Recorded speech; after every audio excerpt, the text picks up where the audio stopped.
Hello, good morning students. I am Tabrez Akhtar. This is your EVS class. We were studying chapter number 10. In this class, we are going to find out answer of the following question. Let's start. The big gun that Sridhar saw was made of bronze. Shridhar ने जो बड़ी सी gun देखी थी वो bronze की थी. Have you scene anything made of bronze? क्या आपने कोई चीज़ देखी है जो ब्रॉन्ज से बनी हुई हो? तो हाँ, आपने देखी है. घर में कुछ यूटेंसिल्स ऐसे होते हैं, जनरली सबके घर में होते हैं, जो ब्रॉन्ज के होते हैं. ब्रॉन्ज को हिंदी में हम कहते हैं पीतल. तो पीतल से बनी हुई कुछ यूटेंसिल्स, कुछ बर्तन घर पे होंगे. तो हम ये कह सकते हैं कि हमने देखे हैं. वॉट, ठीक है, वॉट के बारे में भी कह दिए कि बर्तन देखे हैं. Tribal people have been using bronze to make mainly such things since thousands of years.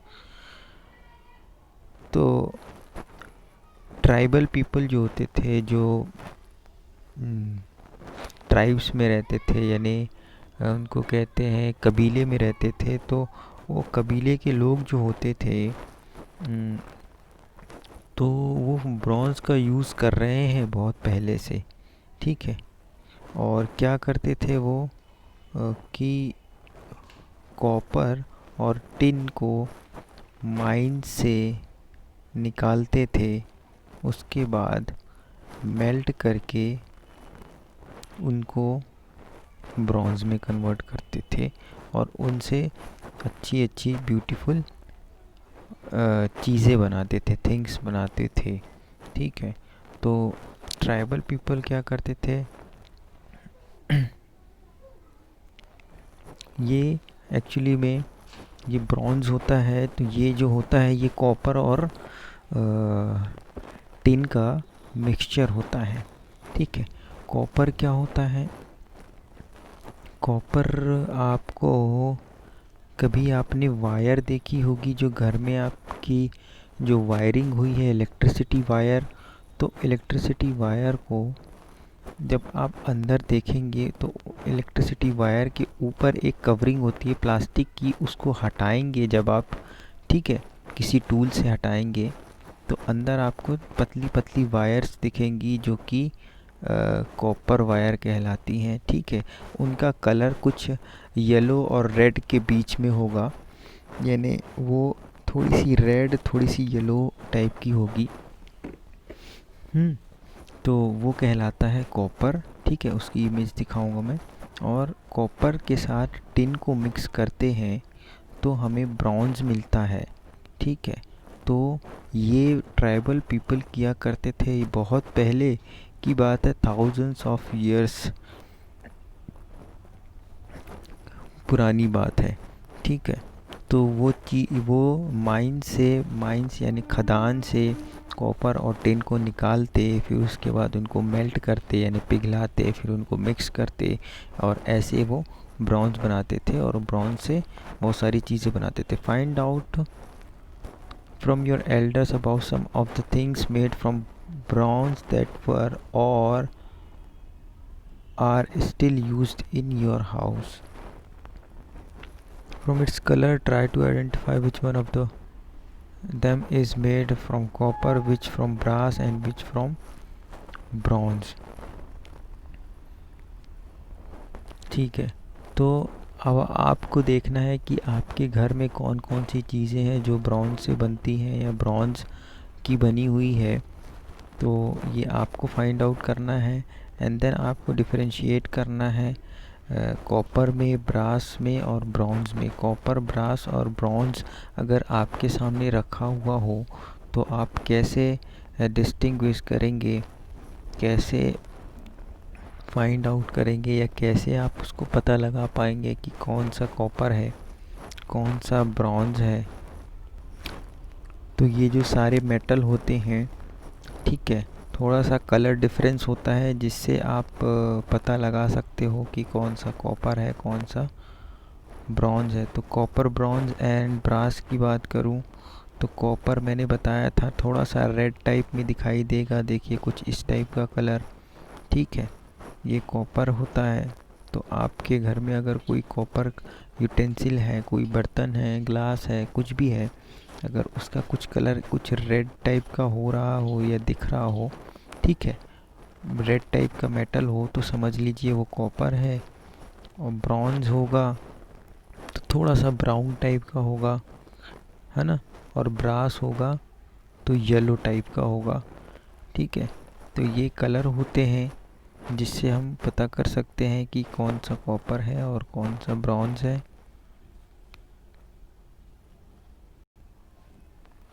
दीदी asked us to wait at the king's palace. She herself went to Fateh Darwaja. A while later we heard Didi's voice, alert, I am Sultan Abul Hassan, ठीक है।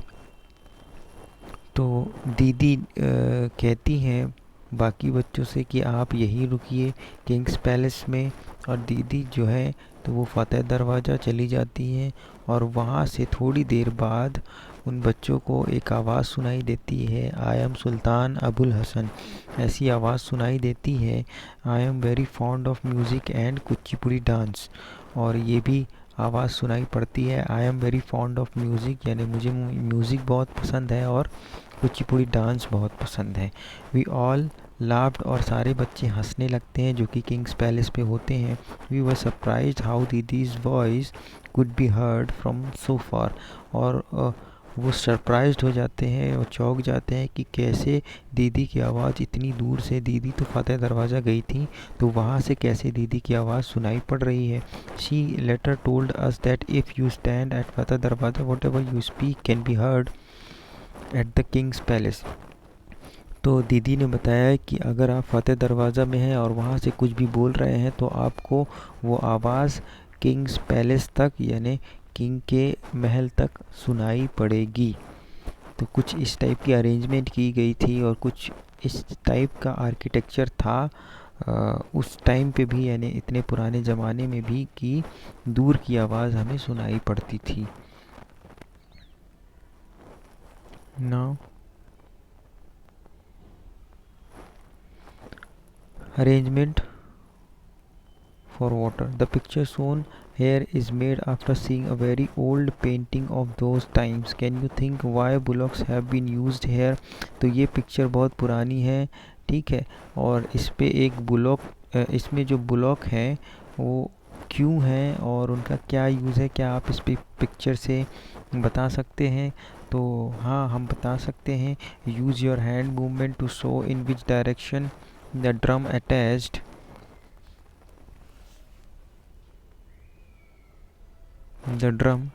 attached to the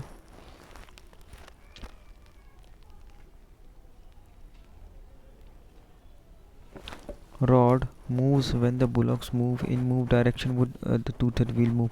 तो ये जो arrangement है ये एक ऐसा arrangement है जिसमें हम ये कह सकते हैं कि ये जो एक व्हील लगी हुई है इसमें सारी बकेट्स हैं, यानी बाल्टियाँ लगी हुई हैं इस व्हील में, ठीक है। जब अगर ये व्हील घूमती है, ठीक है, अगर ये व्हील रोटेट होती है तो बाल्टियाँ पहले पानी के अंदर जाती हैं।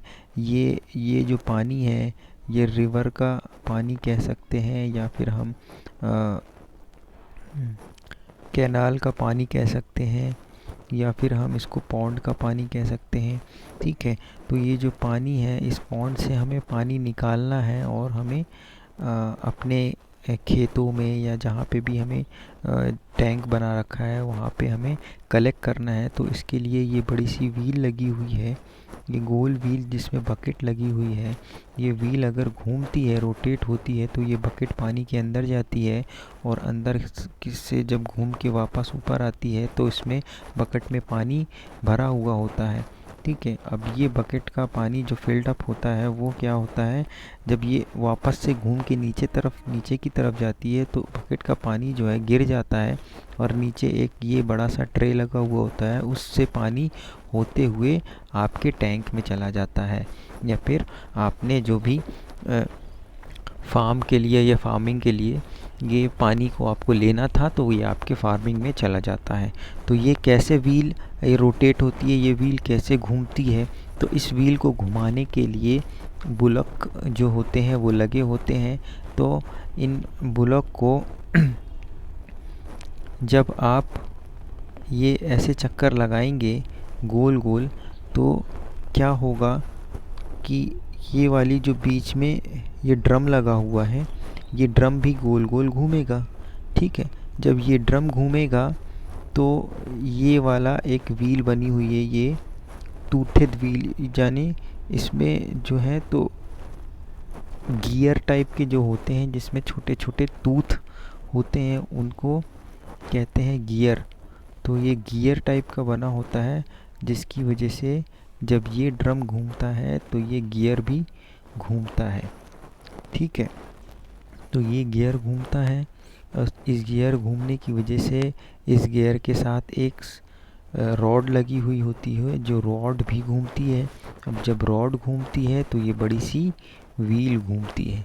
तो इस टाइप का अरेंजमेंट बनाया गया था। ठीक है। ये अर्ली फार्मिंग के टाइम की बात है, जब शुरुआत में फार्मिंग की जाती थी तो पानी का यूज़ कहाँ से किया जाए, कैसे किया जाए, तो इस टाइप का अरेंजमेंट बनाया गया था। अब भी कहीं कहीं हो सकता है मिल जाए इस टाइप का अरेंजमेंट, लेकिन यूजुअली आपको अब बड़ी बड़ी मोटर मिल जाएंगी जिससे आप पानी निकाल सकते हैं। ठीक है।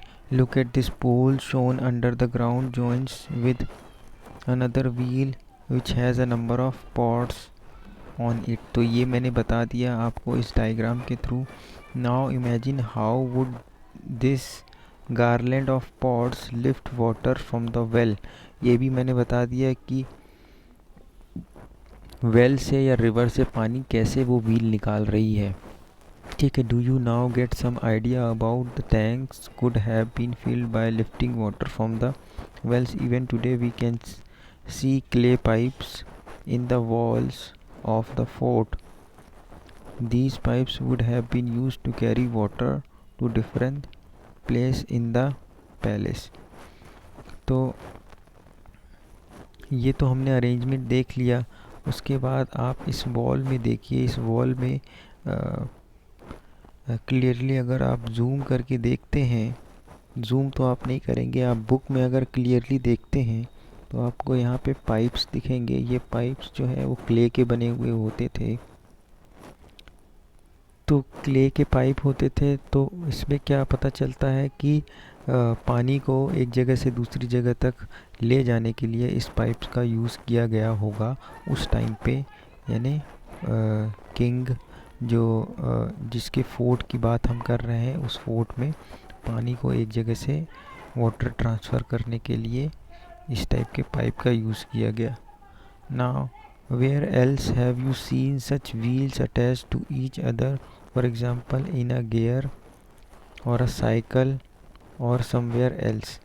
तो आपने कभी इस टाइप की व्हील देखी है जो कि अटैच हो किसी गियर से या किसी साइकिल से अटैच हो या कहीं और अटैच हो? तो हो सकता है आपने कहीं ना कहीं ऐसी व्हील देखी हो,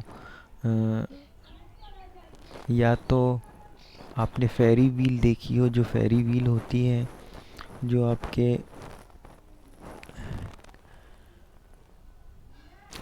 फेयर में कभी कभी, मेलों में कभी कभी जो बड़ी सी एक व्हील होती है, जो झूला होता है, उसको आपने देखा होगा।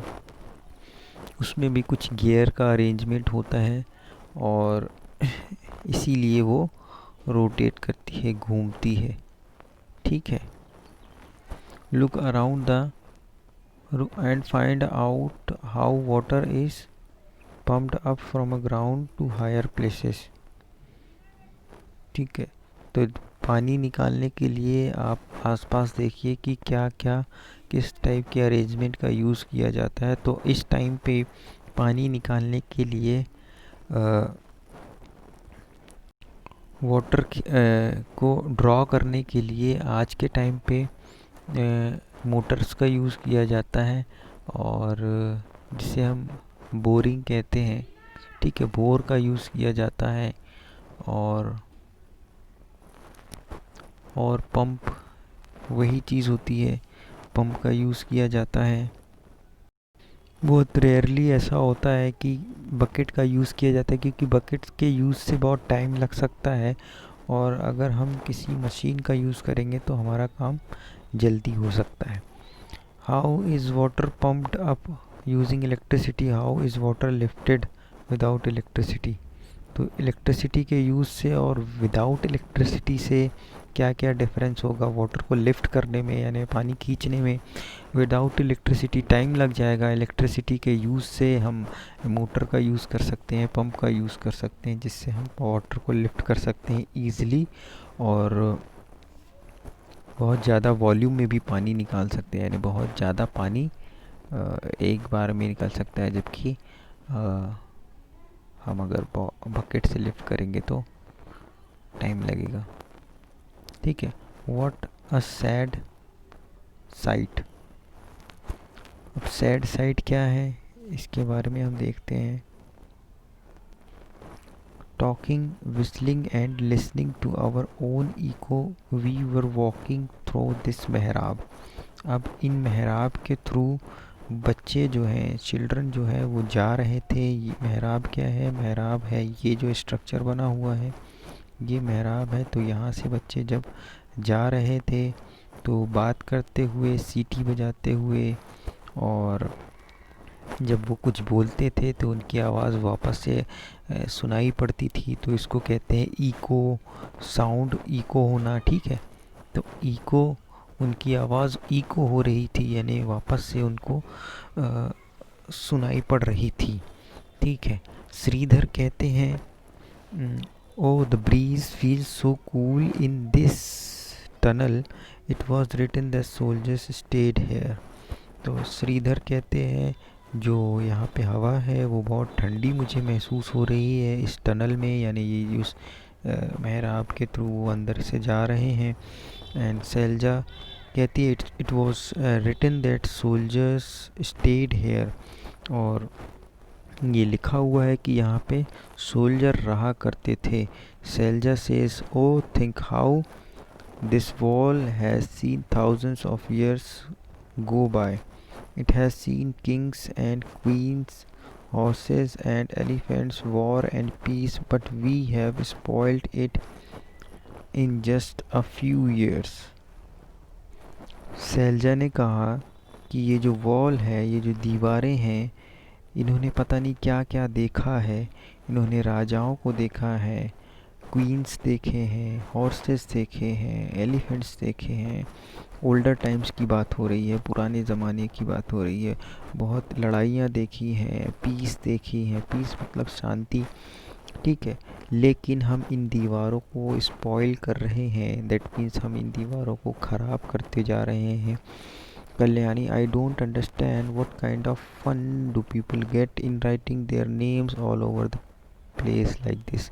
तो पता नहीं लोगों को क्या मज़ा आता होगा, कैसा लगता होगा, किस टाइप का वो मज़े करते होंगे इन दीवारों में लिखकर और इन दीवारों को ख़राब करके, स्पॉइल करके। देखिए ये जो वॉल्स हैं, जो